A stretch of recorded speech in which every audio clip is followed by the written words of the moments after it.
میخوام یه حرف کوتاه باهات بزنم درباره چیزی که بارها شنید، بهشت و جهنم.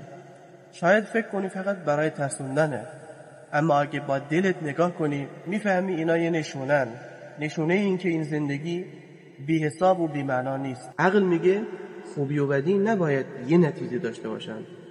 یکی سالها مهربون و بخشنده بوده، یکی دیگه هم ظلم کرده، له کرده. اگه ته اینا یکی باشه، ته دلت میگه این انصاف نیست.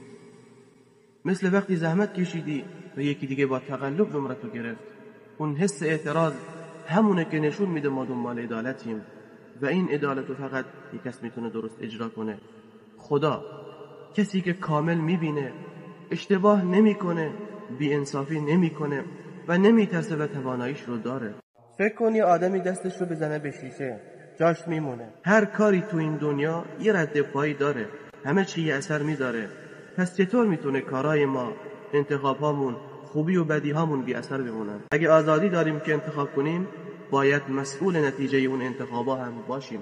ما فقط جسم نیستیم، تو وجودمون دنبال معنا میگردیم، دنبال اینیم که بدونیم تهش چی میشه.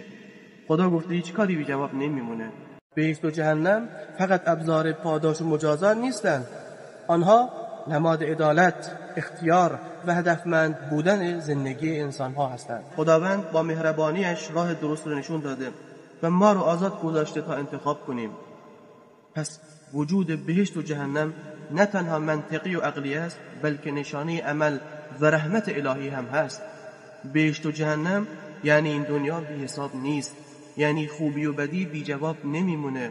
قشنگترین بخشش اینه تو هنوز فرصت انتخاب داری.